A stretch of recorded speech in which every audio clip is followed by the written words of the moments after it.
In the summer of 1993, a single movie changed how millions of people thought about whales. Free Willy wasn't just another family film. It was a symbol of freedom, compassion, and the belief that even a creature born to captivity could be returned to the wild. But the story of the real whale behind the movie, Keiko, didn't end with a Hollywood rescue. It became one of the most ambitious animal rehabilitation projects ever attempted, and one of the most heartbreaking. This is the true story of Keiko, the orca who captured the world's imagination, and what happened when humans tried to give him back his freedom. Hit like and subscribe. This is Fierce.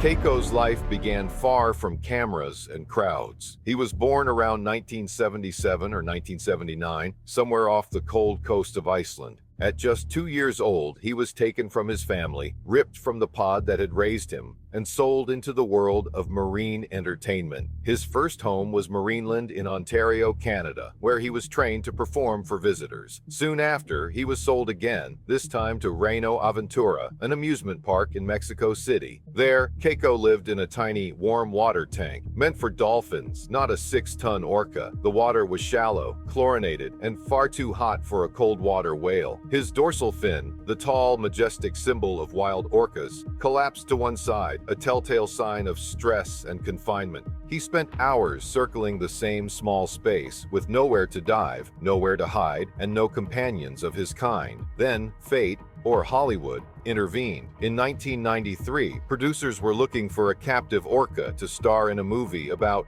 a captive orca. They found Keiko. His gentle nature, his expressive eyes, his tragic circumstances, they made him perfect for the role. Free Willy became an instant global hit. Kids cheered as Willy leaped over the seawall to freedom. The world cried happy tears, and then started asking a devastating question. What about the real whale? The public couldn't let go. Letters poured into Warner Brothers from children across the world. Thousands wrote, "Please free Keiko." Within a year, an international campaign took shape.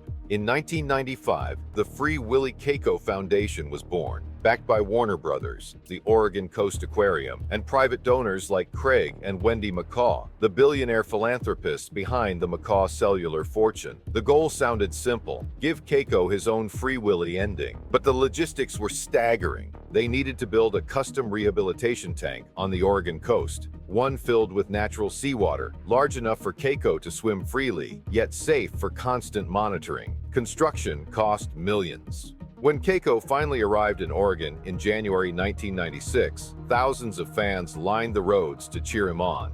For the first time since his capture, he could feel the ocean's salt water on his skin. At the Oregon Coast Aquarium, Keiko began to heal. He was underweight, plagued by skin lesions, and lethargic, the result of years in a chlorinated pool. But with months of care, his transformation amazed everyone. He gained weight, his skin cleared, he learned to chase and catch live fish again, and perhaps most importantly, he began to rediscover the instincts that captivity had buried. Visitors watched through underwater glass as he darted and dove, playful again, seemingly preparing for the life he had lost. It was a miracle, at least that's how it felt. By 1998, the team decided he was ready for the next step.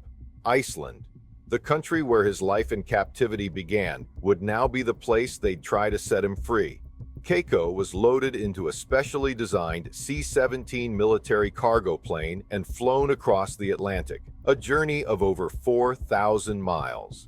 Reporters called it the most expensive animal transport in history. He was released into a sea pen in Klettsvik Bay, a sheltered cove off Iceland's Westman Islands. Here, Keiko could finally feel the tides, hear the sounds of wild orcas passing offshore, and swim in open seawater. Trainers began reducing human interaction, giving him space to acclimate. At times, wild orcas swam near his pen, their calls echoing through the water, but Keiko didn't join them. He watched, listened, waited, yet he never crossed that invisible barrier between captivity and freedom. Researchers hoped Keiko would recognize the dialects of wild Icelandic pods, maybe even his birth family, but the years apart had erased that connection. DNA analysis failed to match him with any living group. For all intents and purposes, Keiko was alone. In 2000 and 2001, caretakers began walks, guided swims beyond the pen with a small boat trailing behind. At first, he followed the boat like a loyal companion, staying close. Gradually, they extended the distance. Then, in 2002, Keiko made his choice. He swam away. For weeks, trackers followed Keiko's satellite tag as he moved north, 800 miles across the cold Atlantic, all the way to Norway. To everyone's astonishment, he seemed to be doing it. He was living in the open ocean. But what they found in Norway told another story. In a small fjord near the village of Halsa, locals spotted an enormous dorsal fin gliding near their boats. Children shouted, "It's Free Willy!" Keiko began approaching boats and shorelines, letting people touch him, feed him fish, even swim beside him. He was gentle, curious, and completely unafraid of humans. The world saw the photos and celebrated. To many, it looked like the happy ending they'd been waiting for. But marine scientists saw something else. Dependency. Keiko wasn't returning to the wild. He was looking for the only family he knew, us. For the next year, Keiko stayed in Taknes Bay, near the Norwegian village of Skulvikfjorden. Caretakers continued to monitor him, but from a distance. They wanted to let him live as freely as possible. Yet he kept seeking their presence. He followed fishing boats. He hovered near docks, waiting for human contact. Sometimes he would linger for hours beside kayaks, clicking softly, as if trying to start a conversation. Despite attempts to limit public access, word spread. Tourists arrived. Crowds waded into the freezing water just to touch the whale from Free Willy. Keiko seemed happy, but lonely. In December 2003, he began showing signs of fatigue and labored breathing. The veterinary team diagnosed pneumonia, a common cause of death in captive orcas. On December 12, 2003, Keiko stopped breathing. He died quietly in the frigid waters of Taknes Bay. He was only 26 years old. Locals buried him on the hillside overlooking the fjord, the same waters where he had finally found peace. The world mourned. For years, Keiko had been the symbol of hope, proof that compassion could undo captivity. But his death raised uncomfortable questions. Had we done the right thing? Had human love blinded us to biological reality? Critics argued that Keiko's release was misguided, a fantasy driven by emotion, not science. They pointed out that the project cost over $20 million, yet Keiko never fully reintegrated or survived on his own.